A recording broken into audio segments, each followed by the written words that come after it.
Olá, gente. Estamos aqui mais uma vez para conversar sobre um tema da área da saúde. Eu sempre trago personagens e pessoas e profissionais que têm uma competência e um conhecimento muito grande para transmitir para vocês ideias, colocações, traduzir mitos, responder questões objetivas que as pessoas têm no dia a dia. E hoje eu trouxe para falar sobre angústia, uma das coisas que seguramente é hoje uma das grandes preocupações da sociedade moderna. E trouxe um grande amigo meu, uma pessoa que tem uma capacidade muito grande, não só como profissional, mas também como conhecimento, que é o Dr. Ivan Capelato. Ivan é um terapeuta, é um psicoterapeuta, é um psicólogo que escreve coisas interessantíssimas, vocês vão ver os livros dele hoje, que faz conferências pelo Brasil inteiro e que é uma pessoa muito querida dos seus pacientes, dos seus amigos, dos outros colegas que tratam da saúde das pessoas. Então eu acho que hoje nós vamos aproveitar muito a experiência dele, a história de vida dele lutando para que as pessoas sejam mais felizes no mundo de hoje. Muito obrigado pela tua presença, Ivan. Seja bem-vindo. É um prazer estar aqui. Então, eu já troquei algumas ideias com você. Eu acho que a angústia é o mal do século, porque até bem pouco tempo diziam que era a ansiedade, e agora é a angústia, né? A angústia é um tema humano que nos ocorre, nos acolhe desde a nossa vida fetal. A angústia é aquela emoção que é neurodinâmica e psicodinâmica, neurológica e psicológica, que ocorre com todos os humanos sempre que algo vai terminar. Então, como é a angústia? A angústia é aquilo que a gente sente no final do dia, e a gente observa muito isso nas crianças. Então, quando a mãe, por exemplo, pede para um menino de 6, 7, 8, 9 anos, de 15 também, de 20 também, mas vamos pegar uma criança nessa faixa de idade, de 5, 6, 7, 8, 9, e a mãe diz: filho, vai escovar o dente. Acabou hoje, né? Que significa que não tem mais recurso para viver. Então, a reação normal dessas crianças é: não vou. Às vezes vai procurar uma coisa para fazer. Às vezes ele está sentado no sofá jogando um joguinho e ele se levanta e vai procurar uma peça de Lego que ele perdeu na quinta passada, né? Então, por quê? Porque a hora que ele escovar o dente, ele vai ter que colocar o pijama e dormir. E o dia encerrou. E a angústia é justamente essa sensação que falta alguma coisa para ser vivida. Então, o fim de semana, principalmente o domingo após o almoço, o domingo à tarde, o domingo à noite, a angústia toma conta das pessoas, porque parece que tinha que fazer alguma coisa a mais no final de semana e não foi feita. Então, o final do dia, final de semana, final do ano, o fim da festa. Eu gosto muito de falar da festa de aniversário de crianças, que as crianças às vezes chegam no buffet ou na casa do amiguinho felizes, vão entrando felizes, brincam, gritam, às vezes tem palhaço, às vezes tem jogos. De repente, aparece no meio do pátio lá do buffet uma mulher, geralmente é sempre uma mulher, e batendo palma e falando: gente, vamos cantar parabéns. Nesse momento, a angústia se instala em todo mundo, porque cantar parabéns significa que acabou tudo. Que a festa está indo para o fim. As crianças mais saudáveis, mais mentalmente saudáveis, psicologicamente saudáveis, elas começam a correr para longe da mesa onde está o bolo. Ou às vezes vão até a mesa, pegam o brigadeiro que está do lado do bolo, enche a boca de 8 brigadeiros para não cantar. Alguns vão até onde está a vela acesa e começam a apagar a vela antes de cantar o parabéns. As crianças que não estão bem, que já têm uma deficiência psicológica importante, como uma depressão, elas vão até a mesa e ficam lá esperando aquilo terminar. Você sabe, só para interromper uma coisa, me ocorreu algo incrível. Tinha um grande amigo meu, que era padrinho da minha filha, o Jorge, Jorge Catalão, ele dizia o seguinte, que a grande angústia dele, o sofrimento, era no domingo à noite, na hora que ele entrava no chuveiro. Ele começou a ter medo do chuveiro, porque ele entrava no chuveiro para tomar banho, para ir dormir, para na segunda começar a vida dele, e entrava em depressão, ele ligava, ficava desesperado. Interessante, isso é o fim, né? É o fim. E eu coloco isso porque eu senti muito na sua fala, Ivan, que as pessoas não se dão conta disso e sofrem com isso, né? Final, você está voltando de um lugar, voltando de uma... Será que é por isso que às vezes acontecem acidentes nessas voltas, às vezes? Isso. Você acha que tem a ver? E você vai ver uma estatística do Detran, do Contran, que a maior parte dos acidentes ocorre quando as pessoas estão chegando perto de casa. Exatamente. Que é uma coisa, perto das suas residências, é uma coisa muito complicada. Seria alguma coisa inconsciente? É inconsciente. E aí existe o aspecto psicológico da angústia, que vai trazer para as pessoas as psicopatologias principais, por exemplo, o transtorno do pânico, o TOC, o transtorno obsessivo compulsivo. O que nós sabemos a respeito dele hoje? Primeiro, que ele é consciente. Ele não é uma coisa que a pessoa não percebe, ele é consciente. E o que é o TOC? O TOC é repetir pensamentos, atos, para não chegar no fim das coisas. O TOC é uma defesa contra a angústia, assim como grande parte das depressões. É uma defesa contra a angústia, né? As pessoas, quando chegam perto do fim, a morte de alguém, pensar na sua própria idade. Então, existem pessoas que detestam o dia do aniversário, né? Não querem que fale, não querem que ninguém cumprimente, não querem que se toque no assunto. As crianças, na fase de latência, a partir dos 6 anos, elas começam a resistir à festinha de aniversário. Quando elas percebem que elas estão crescendo, a roupinha já não serve, aquela roupinha que ela gosta lá, que tem o Superman, não serve mais. Ela insiste em usar. Eu conheço crianças que estão com o sapatinho apertado, com o tênis que elas gostam, já está apertando o pé, elas não querem deixar de usar. Por quê? Porque a grande angústia entre os 6 e os 11 anos é a angústia do crescimento. Que eu vou contar a fala de uma clientezinha minha, chorando porque ela tinha que comprar roupa nova, porque as velhas já não serviam. E era o aniversário dela. E ela disse para a mãe assim: mãe, eu não quero fazer aniversário. Por que, filha? Porque cada vez que eu faço aniversário, você também faz. E você vai morrer. Você vai ficar mais velho e vai morrer. Então, o crescimento significa o fim de alguma coisa. O fim da infância, o fim da vida da mãe. Então, a angústia nos acompanha o tempo todo. Existem crianças inteligentes, crianças saudáveis, que começam a adiar a lição de casa.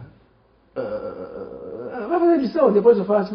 Aí chega a noite, são 9h30, 10 horas da noite, ele vai fazer a lição de casa, que é para não deixar o fim do dia abafá-lo, atacá-lo. Ivan, como é que a gente consegue transmitir o que a gente sente na angústia? Porque as pessoas às vezes confundem angústia com depressão, angústia com ansiedade. O que é esse sentimento de angústia? Como é que ele se expressa na pessoa? Qual é é medo, é pânico, é achando que as coisas vão acabar? Qual é a sensação? A primeira coisa é achar que as coisas vão acabar. Da mesma maneira que está acabando o dia, algumas outras coisas vão acabar. Da mesma maneira que está acabando o ano, algumas outras coisas vão acabar. Por isso que quando começa a chegar final de ano, as pessoas começam a pensar no ano seguinte, fazer planos para o ano seguinte, para não ter que viver esse fim. Então, como é o sentimento da angústia? A primeira coisa que se sente é que está faltando alguma coisa. Está terminando a festa e parece que eu não me diverti ainda. Está terminando o dia e parece que eu deixei algo por fazer. É a sensação de falta. Lacan chamava isso de manque à naître, falta a ser. Parece que eu vivi hoje o dia e deixei algo de lado. Vivi esse ano e deixei algo de lado. E faço os mesmos planos para o ano que vem e também deixo de lado, né? E para as crianças é a sensação de que junto com o dia que termina, vai terminar chances de ser feliz, de brincar, Então a primeira coisa é a sensação de falta. A segunda coisa é uma irritabilidade, porque daí a angústia aciona a amígdala cerebral, que é essa partezinha do nosso corpo que gera medo, raiva. Medo e raiva, que são emoções que a gente não consegue controlar. Então, a segunda parte do composto da angústia é o medo. E a terceira parte é uma tristeza muito grande. Como se lida com isso? Tem que se falar disso. Então, quando as pessoas percebem que o filho está angustiado, começou a ficar agitado, ansioso, irritado, tem que pegar, sentar com ele e fazê-lo falar. Mesma coisa com os adultos, é o que acontece no meu consultório. As pessoas vão até lá falar das suas angústias. E nessa fala, elas vão se conduzir em direção ao medo, que é o objeto da análise maior. Então, todas as vezes que essas angústias aparecem, final de domingo, final de dia, é necessário que os pais percebam essa coisa dos filhos. Então, vamos escovar o dedo, vamos deitar um pouco na cama para falar. É na fala ou na expressão lúdica, na brincadeira, no desenho, na poesia, no escrito, que nós colocamos nossa angústia para fora. Quando a gente olha para os grandes poetas, para os grandes escritores, o que a gente lê neles, né, a marca registrada dos escritos deles, é a angústia. Na nossa conversa, antes do programa, você tocou nos pontos muito interessantes. Você estava falando do Freud, em 1929, falando do mal-estar na sociedade, na cultura, né? E depois você fez uma ligação entre a violência social, a violência urbana, essa situação de criminalidade, etc., e essa angústia, e essa dificuldade de lidar com esses sentimentos, né? Nós vivemos numa sociedade que a violência está explodindo, né? Quer dizer, a gente vê coisas do Arco da Velha, pessoas sendo incendiadas, assassinadas sem resistência, enfim. Isso é algo que a gente sempre atribuiu no passado apenas à questão econômica. Não, eram pobres, não tinham dinheiro, então por isso são violentos. Vários autores, inclusive você, outros amigos nossos, nós já escrevemos um livro sobre isso, sobre limites, e depois falar dos seus livros, acham que isso tem muito a ver com essa infância e com o aprendizado que as pessoas têm de lidar com seus sentimentos. A gênese, a origem da angústia, ela é na infância? E por que ela ocorre? E o que tem isso a ver com a violência? Nós não temos recursos sociais, recursos culturais para lidar com perda, para lidar com fim. Tanto que hoje nós temos uma patologia, uma psicopatologia muito importante acontecendo aí fora, que é o transtorno do estresse pós-traumático. Pessoas que são assaltadas, violentadas, estupradas, perdas econômicas, perda de filho, como aconteceu aí em Santa Maria, que até o governo mandou pessoas lá para ajudar essas famílias. Todas as vezes que nós estamos perto de perdas, ou lidando com perto do fim, ou lidando com o fim das coisas, a gente entra num sofrimento muito grande. E se esse sofrimento, essa angústia, não for falada, não for lidada, não for trabalhada, a gente adoece. Sempre a gente adoece. Em 1929, Freud escreveu um dos seus livros mais importantes, mais profundos, que é O Mal-Estar na Cultura, O Mal-Estar na Civilização, onde ele dizia que quando a sociedade deixar de usar a raiva, o medo e a culpa nas mesmas medidas, que é o que a gente tem que sentir. Quando a gente tem uma perda, a gente sente raiva, sente medo, sente culpa, e aí a gente trata isso. Quando esse tripé, que a gente apelida de neurose, neurose não é uma doença ruim, Neurose é um estado de saúde bom para o ser humano. Então, Ivan, uma coisa que me ocorreu, quando você chama alguém de neurótico, você não está agredindo, porque diz que todo mundo é neurótico, é o que o pessoal sempre fala. Deveria ser. Todo mundo deveria ser neurótico. Então, você veja que coisa importante, né? Vamos falar um pouquinho do que você lida bastante, a mãe e o bebê. Então, existe uma neurose que é a neurose mais bonita que toda mãe tem que ter vivido, que é aquela história de dar à luz, ficar um dia e meio na maternidade, ir para casa com o bebê, que ainda é um estranhozinho, mas é um bebê bom, que dorme, mama, e de repente aquela mãe acorda no meio da noite, com o bebê dormindo, coração batendo, taquicárdica, ansiosa, e vai até o bercinho do bebê e põe o dedo nas narinas dele para ver se ele está respirando. O que aconteceu? Acabou a gravidez. Claro, começou um O novo... fim da gravidez é uma grande angústia.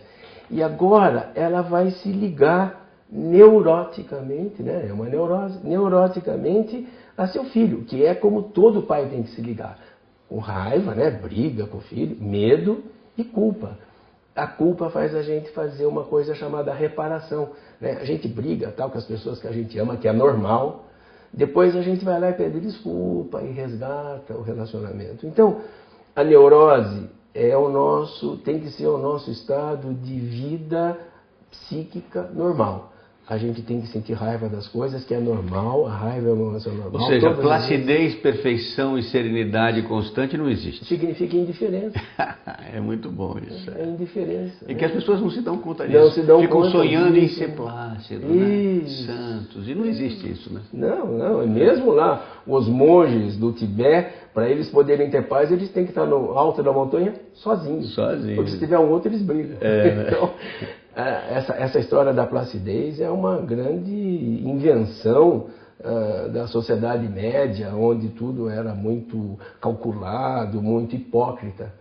Mas a nossa vida afetiva, ela tem que ter a raiva, o medo e a culpa. A raiva na mesma proporção. E você precisa lidar bem com isso, né? Isso. Você tem que entender essas coisas, porque senão você vai pro extremo e aí fica Ou doente. eleva um desses elementos só e aí vive doente. A ausência do medo e da culpa fazem aparecer um estado patológico complicado que se chama psicopatia ou perversão. Em psiquiatria a gente chama de psicopatia, personalidade psicopática. É aquele cara que não tem medo, não tem raiva. Esses dias eu estava vendo na TV a prisão de um desses meninos que incendiaram lá a dentista, e ele estava rindo do que ele fez, inclusive contava para a delegada como ele fez com o isqueiro para horrorizar a dentista antes de atear fogo nela, assim, sem medo nenhum e sem culpa nenhuma. Então, a ausência desses elementos, desse tripé neurótico, fazem com que a gente cresça num estado psicopático perverso. O que é a psicopatia e a perversão? É a necessidade de causar dano ao outro para poder sentir através do outro o que eu não consigo sentir através de mim. Então, pessoas que são assaltadas já devem ter visto a necessidade do assaltante, do perverso, olhar no rosto dela e ter a certeza de que ela está com medo. Então, é um vampirismo. Os perversos vampirizam os outros. Eles precisam ver o medo, ver a raiva às vezes, ver a culpa às vezes, no olho do outro. Às vezes as pessoas entram nas casas e apontam uma arma para o filhinho pequeno daquela senhora e ficam olhando para ela, para ver o horror, o medo. Então, a perversão hoje é um estado que está se multiplicando numa progressão geométrica no mundo. O Brasil, infelizmente, está permitindo isso, porque não se dá às crianças hoje, aos pequenos, a chance deles colocarem angústia para fora. no professor, nos pais, e aí ouvir essa angústia, cuidar desses pequenos. As pessoas estão sem tempo, estão terceirizando, como você bem escreveu, os filhos para pessoas que não têm condição de acolher a angústia deles. Pouca gente sabe fazer isso. As religiões, as seitas, infelizmente não têm tempo, os chefes das religiões, o padre, o pastor, o pai de santo, ele não tem tempo de ficar ouvindo a angústia das pessoas.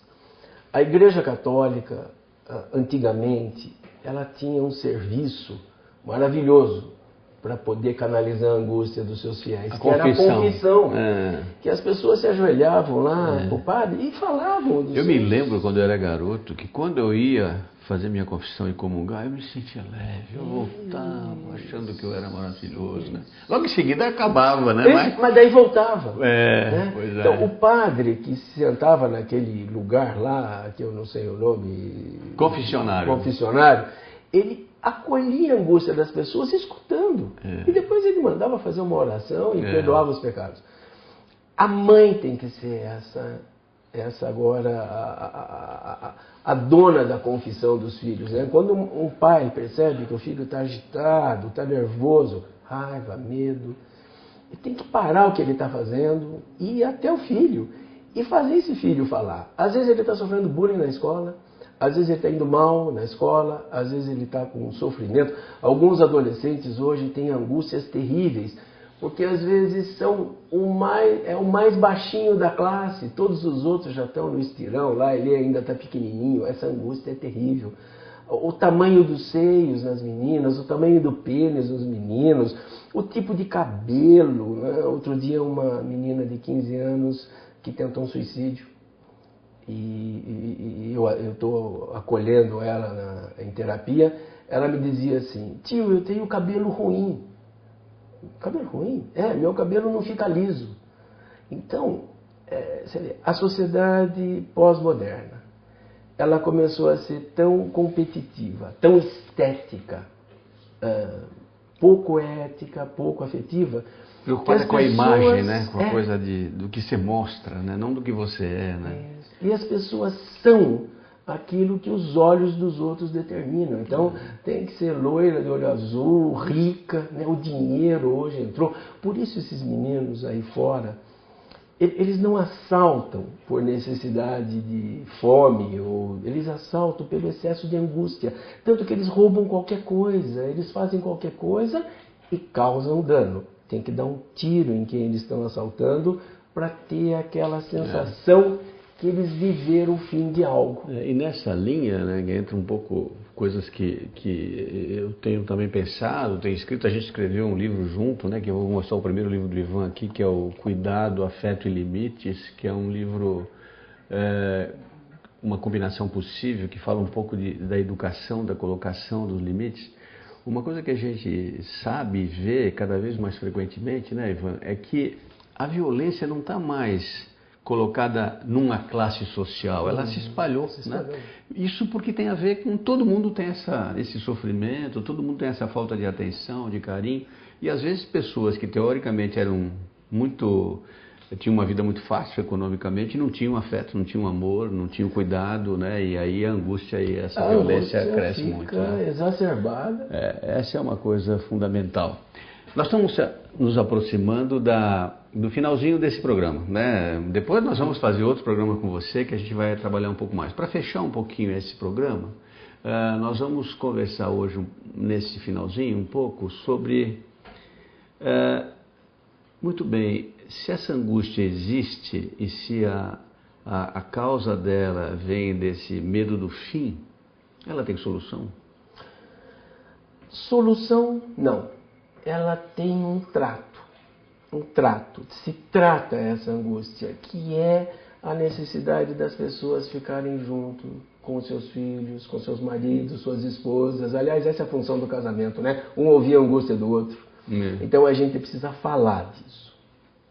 Falar disso. Falar dessa angústia. Aí você chega na terapia da palavra, na psicoterapia. Quer dizer, você acha que é o caminho? Esse é o único caminho. Porque senão, o que nós fazemos para reduzir a angústia? vão para as drogas, para o álcool. O álcool é um depressor do sistema nervoso central, ele aplaca a angústia. A maconha aplaca a angústia, ela elimina o funcionamento de algumas coisas neurológicas e a angústia aparentemente passa. Depois tem que fumar de novo, né? Então, a fala é o único caminho possível para a gente lidar com a nossa angústia que não cessa. Ela é intensa e eterna, né? Porque sempre tem alguma coisa acabando na nossa vida. Tem um filho crescendo, tem um filho entrando na faculdade, tem um filho casando, tem um neto nascendo. Embora isso seja uma coisa muito feliz, é um indicador que algo está terminando. Então, vocês tiveram a rara oportunidade, a grande chance, eu também, e todas as pessoas que estão nos vendo aqui, de ouvir o Ivan falar sobre essa coisa chamada angústia. E nós vamos explorar o Ivan um pouco mais e seguramente vamos trazê-lo novamente num outro programa, agora para falar de tratamento, de cuidados, falar um pouco dos livros que ele escreveu. E eu tenho certeza absoluta que você vai gostar. Se você quiser nos mandar alguma informação, se você quiser pedir se você quiser sugerir alguma forma de abordar temas como este ou outros, mande um e-mail para a gente, mande um e-mail para o Web Filhos, que chegará até nós e a gente vai poder resolver essa situação. Muito obrigado, eu sou José Martins Filho, eu sou médico pediatra e eu entrevisto colegas da área da saúde. E vocês podem assistir esse programa várias vezes no webfilhos.com.br. Um grande abraço, até a próxima.